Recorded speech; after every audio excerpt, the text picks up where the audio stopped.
जय हिंद देशवासियों। 9 साल बेमिसाल सीरीज में मैं डॉक्टर आशीष आपका स्वागत करता हूं आज पार्ट 11 में। दोस्तों पार्ट 11 बोले तो 1 and 1 वो जमाना बीत गया जब एक और एक मिला के 2 बनाया करते थे। आज के जमाने में एक और एक मिलके 11 बनाते हैं। ये जो एक्सपोनेंशियल ग्रोथ भारत की हुई है अर्थव्यवस्था में, जिसको हमने 9 साल बेमिसाल के पार्ट 10 में कवर किया, अगर आपने नहीं देखा तो जरूर देख लीजिएगा, हमारे YouTube चैनल पे अपलोडेड है। उसी में आगे एक कदम चलते हुए लोगों के सवाल आए, डॉक्टर हांडा अर्थव्यवस्था तो सुधरी होगी निसंदेह, लेकिन कैसे? क्योंकि अर्थव्यवस्था सुधारने के तो 2 ही रास्ते हैं, या तो लोगों को नौकरियां दीजिए या लोगों को बिजनेस करना सिखाइए या बिजनेस में उनकी मदद कीजिए।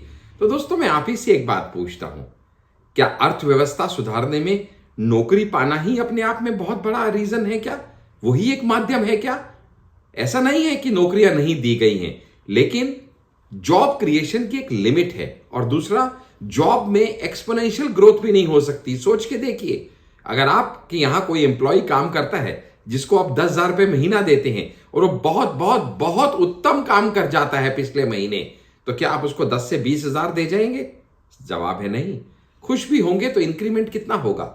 10 से 11, 10 से 12, बहुत हद हो गया तो 10 से 15 in the rarest of condition. लेकिन जो आदमी व्यापार करता है वो चाहे मेहनत करे और चाहे अपनी जी जान लगा दे तो वो 10 का 20 भी कर सकता है और 10 का 100 भी कर सकता है। यानी एक्सपोनेंशियल ग्रोथ अगर पॉसिबल है तो बिजनेस के माध्यम से। नौकरी के बारे में तो इतना ही कहा जाता है कि नौकरी शब्द में भी खुद लिखा हुआ है नो करी, यानी इसको ना करने जैसा है। कहते हैं जिनको खुद पे इतबार नहीं होता और किसी और पे इतबार होता है, वो उस पे इतबार करके उसके नौकर बन जाते हैं, और जिन्हें खुद पे इतबार होता है वो अपना बिजनेस स्टार्ट करने की तरफ निकल जाते हैं, फिर चाहे वो स्टार्टअप हो या फिर आगे बढ़ के यूनिकॉर्न हो। आपने सोच के देखा है आखिर बदला क्या है पिछले कुछ साल से? पिछले 70 साल में जो नहीं हुआ वो इन 9 सालों में कैसे होता दिखाई दे रहा है? अर्थव्यवस्था किस स्पीड पे बढ़ रही है वो हमने पार्ट 10 में ऑलरेडी कवर किया। आज उसको ज्यादा नहीं छेड़ूंगा, लेकिन आपको सोचना तो पड़ेगा कि देश वही है, तंत्र वही है, मंत्र वही है, संसाधन वही है, संविधान वही है, लेकिन इसके बावजूद ये जो आप शानदार परिणाम देख रहे हैं बढ़ती हुई अर्थव्यवस्था में, जो भारत की 10वें नंबर से 5वें पे आ चुकी और बहुत जल्दी 3रे नंबर पे खड़े विश्व में आप भारत की अर्थव्यवस्था को देखेंगे। ऐसा क्या बदल गया पिछले कुछ सालों में, मात्र 9 सालों में, जो पिछले 70-75 साल में नहीं बदला? तो असल में आप पाएंगे कि ये आश्चर्यजनक परिणाम जो है ना, ये हो पाए हैं सिर्फ तो मोदी जी के निर्णायक फैसलों की वजह से और दूरदर्शिता की वजह से। क्योंकि उन्होंने ये भांप लिया कि किसी भी देश को सशक्त करने के लिए, स्वस्थ रखने के लिए उसकी अर्थव्यवस्था का स्वस्थ होना बहुत जरूरी है, और उसके लिए जरूरी है बिजनेस को बढ़ावा देना। और बिजनेस को बढ़ावे देने के लिए ease of doing business improve करना पड़ेगा। लोगों को बिजनेस करने में सहूलियतें हो, इसका ध्यान रखना पड़ेगा।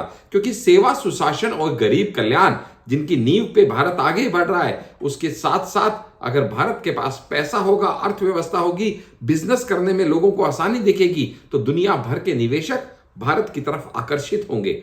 आप खुद सोचिएगा, ईज ऑफ डूइंग बिजनेस जो 2014 में भारत की विश्व में क्रमांक संख्या 142 थी, वो आज कुछ ही वर्षों में, 2019 का डाटा बता रहा हूं, कम होके 63 हो चुकी है। 142 से 63rd नंबर पे भारत आ गया है ईज ऑफ डूइंग बिजनेस पे। श्रम कल्याण को प्रोत्साहन देने हेतु 4 नई श्रम संहिताओं को लागू भी किया गया है, जिनका ध्येय एक ही है, उद्देश्य एक ही है, ईज ऑफ डूइंग बिजनेस को प्रेरित करना। दोस्तों 2021 और 2022 में 1.67 लाख नई कंपनियों ने पंजीकृत खुद को कराया है। जब नई कंपनियां खुद को पंजीकृत कराती हैं, वो भी कितनी, तकरीबन 1.25 लाख कंपनियां। सिर्फ 21-22 का डाटा बता रहा हूं मैं। आप सोचिएगा इससे स्टार्टअप को कितना प्रोत्साहन मिल रहा है, लोग कितना मेक इन इंडिया की तरफ बढ़ रहे हैं, आत्मनिर्भर भारत के सपने को किस तरह से मोदी जी साकार करते चले जा रहे हैं। ये उन सभी विपक्षियों के मुंह पे एक जबरदस्त करारा झापड़ है, जो बोलते हैं कि मोदी जी ने आखिर इन 9 सालों में किया ही क्या है। नई घरेलू मैन्युफैक्चरिंग कंपनीज को भी बढ़ावा दिया गया है। एमएसएमई, छोटे छोटे उद्योग, ये सब चीजों को जब देखा गया तो यहां पे जो कॉर्पोरेट टैक्स है ना, ये 25% हुआ करता था नई घरेलू मैन्युफैक्चरिंग कंपनीज में, उसको कम करके 15% कॉर्पोरेट टैक्स कर दिया गया है, सिर्फ इसलिए कि नए उद्योगों को आगे चलने में, बढ़ने में सरकार की तरफ से प्रोत्साहन मिले, हौसला अफजाई हो। दोस्तों, ये क्यों हो पाया? क्योंकि बहुत सारे ऐसे केंद्रीय कानून थे जो लोगों के काम करने में रोड़ा अटकाते थे, अननेसेसरीली उनको हैरेसमेंट फेस करनी पड़ती थी। 2014 के बाद से मोदी सरकार ने तकरीबन 1500 ऐसे कानूनों को निरस्त कर दिया है जो या तो निरर्थक थे या फिर कालग्रस्त हो चुके थे। दोस्तों, कंपनी निगमन के लिए आवश्यक प्रक्रियाएं भी होती हैं, कुछ ऐसे प्रोसीजरल चीजें होती हैं जिनको फॉलो करना पड़ता है। ऐसी प्रक्रियाओं की संख्या 2014 में 14 थी। 14 इस तरह की आवश्यक प्रक्रियाओं से होके कंपनी को गुजरना पड़ता था खुद को पंजीकृत कराने के लिए, लेकिन अब उसको घटाकर 2022 में 14 से मात्र 3 आवश्यक प्रक्रियाओं तक ले आया गया है। इसको बोलते हैं ईज ऑफ डूइंग बिजनेस। क्योंकि जब मोदी जी कहते हैं ना, एक भारत श्रेष्ठ भारत, तो उसका सपना तभी साकार हो पाएगा जब इन बातों का ध्यान रखा जाएगा। घरेलू कंपनियों के प्रत्यक्ष कर को, इसको भी कम किया गया है क्या? इस प्रत्यक्ष कर को जो घरेलू कंपनियां हैं 30% से घटाकर 25.17% पे ले आया गया है। यह क्यों किया गया? ताकि घरेलू उत्पादक वस्तुओं का जो हो रहा है उसको बढ़ावा दिया जाए। यानी कहीं ना कहीं छोटे छोटे उद्योगों को भी पानी देके सींचने के काम में लगे हैं मोदी जी, कि उनसे भी विशाल बरगद का पेड़ एक दिन खड़ा हो सकता है। दोस्तों, मान्यता प्राप्त जो स्टार्टअप है ना भारत में, उनमें प्रति वर्ष 19 गुना की वृद्धि हो रही है। 19-fold increase in startup every year. Is that not phenomenal? तभी तो बोलता हूं दोस्त, ये मोदी जी के 9 साल रहे बेमिसाल। क्योंकि ये पहले भी हो सकता था, लेकिन पहले ना नीति थी ना नियति थी, इसीलिए तो भारत की छवि इस तरह से धूमिल थी। लेकिन अब मोदी जी ने जब ये बीड़ा उठा लिया कि मैं ईज ऑफ डूइंग बिजनेस करके भारत की अर्थव्यवस्था को एक नए पैमाने पे लाके खड़ा कर दूंगा, एक नए पेडेस्ट्रियन पे लाके खड़ा कर दूंगा, तो उसके बाद कुछ भी संभव है। क्योंकि आप और मैं सब जानते हैं, मोदी है तो मुमकिन है। यूनिकॉर्न, यूनिकॉर्न आप में से जो लोग नहीं जानते हैं, मैंने कई वीडियोस में बताया है, वो स्टार्टअप जिसकी इवैल्यूएशन $1 बिलियन या उससे अधिक है, वो भी तब जबकि वो स्टॉक मार्केट पे लिस्टेड नहीं है। ऐसे स्टार्टअप को यूनिकॉर्न कहते हैं। इन यूनिकॉर्न की संख्या 2014 तक मात्र 4 हुआ करती थी भारत में, जो कि बढ़ के अब 115 तक पहुंच गई है। सोच के देखिएगा, $1 बिलियन की वैल्यूएशन के स्टार्टअप 4 से 115 हो गए हैं। क्या ये इकोनॉमिक ग्रोथ नहीं है? क्या ये ईज ऑफ डूइंग बिजनेस के बिना संभव हो सकता है? नहीं ना दोस्त, क्योंकि 10वीं वर्ल्ड इकोनॉमी से 5वीं वर्ल्ड इकोनॉमी के लेवल पे आना ऐसा पॉसिबल हो ही नहीं सकता। और समृद्ध, स्वस्थ और सशक्त भारत का जो मोदी जी का सपना है, वो साकार करने के लिए एक्सपोर्ट को भी रिकॉर्ड लेवल पे लाया गया, $750 बिलियन तक ले जाया गया। ये तेजी से बढ़ती अर्थव्यवस्था के चलते और रोजगार के बढ़ते, निरंतर रोज क्रिएट किए गए अवसरों के चलते ही तो ये सब पॉसिबल हो पा रहा है, जो आज मोदी युग में हम देख पा रहे हैं कि वो पॉसिबल है। और ना सिर्फ वो पॉसिबल है, ऐसा हमें यकीन है, हम होता हुआ देख रहे हैं। अब ईज ऑफ डूइंग बिजनेस में सबसे पहले नाम जो दिमाग में आता है वो है जीएसटी, क्योंकि एक राष्ट्र एक कर का नारा मोदी जी ने दिया, वरना कितनी दिक्कतें होती थी बिजनेस को इंटरस्टेट लेके जाने में, जिसमें अब 17 प्रमुख कर हैं और 13 उपकर हैं इस जीएसटी में। और आपको अगर मालूम नहीं है तो मैं बता दूं, अप्रैल 2023 से जीएसटी संग्रह 12% बढ़ के 1.87 लाख करोड़ हो गया है, जो अब तक का सर्वाधिक है। 1.87 लाख करोड़। और जिनको समझ नहीं आता वो कहते हैं यार जीएसटी तो गब्बर सिंह टैक्स है, इसने तो व्यापारियों का बेड़ा गर्क कर दिया, इसने तो भारत की अर्थव्यवस्था को ठप कर दिया। अरे डाटा देखो, स्टैटिस्टिक्स देखो, बेकार की कहानियां लोगों को मत सुना के वर्गलाओ, ना खुद भटको ना किसी को भटकाओ। क्योंकि जब यूपीआई इस देश में आ गया, तो यूपीआई में आने से सबसे बड़ा एकल खुदरा भुगतान प्लेटफॉर्म बन चुका है यूपीआई। इतना ज्यादा यूपीआई के माध्यम से ट्रांजैक्शन हो रहे हैं कि आप हैरान हो जाएंगे जान के दोस्त। ऑलरेडी हमने पार्ट 10 में इसको कवर किया है, आप एक बार पार्ट 10 हमारा देख लीजिएगा, आप अपने आप खुद ब खुद समझ जाएंगे।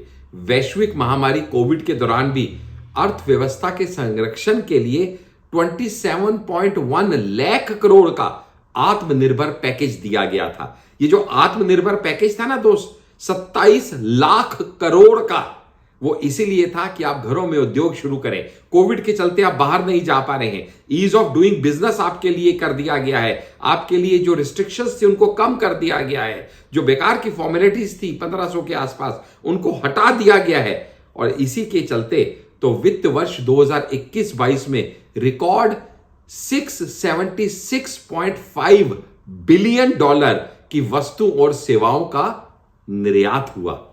ये फिगर्स इतनी बड़ी है दोस्त कि अगर आपको मालूम नहीं है तो मालूम होनी चाहिए, क्योंकि आपकी देश की अर्थव्यवस्था इसी से बढ़ रही है। बाहर की कंपनी जब आपके अंदर पैसा लगाती हैं तो एफडीआई, फॉरेन डायरेक्ट इन्वेस्टमेंट उसको कहते हैं। ये जो एफडीआई था ना सर, ये 2007 से 2014 के बीच में 21 लाख करोड़ हुआ करता था।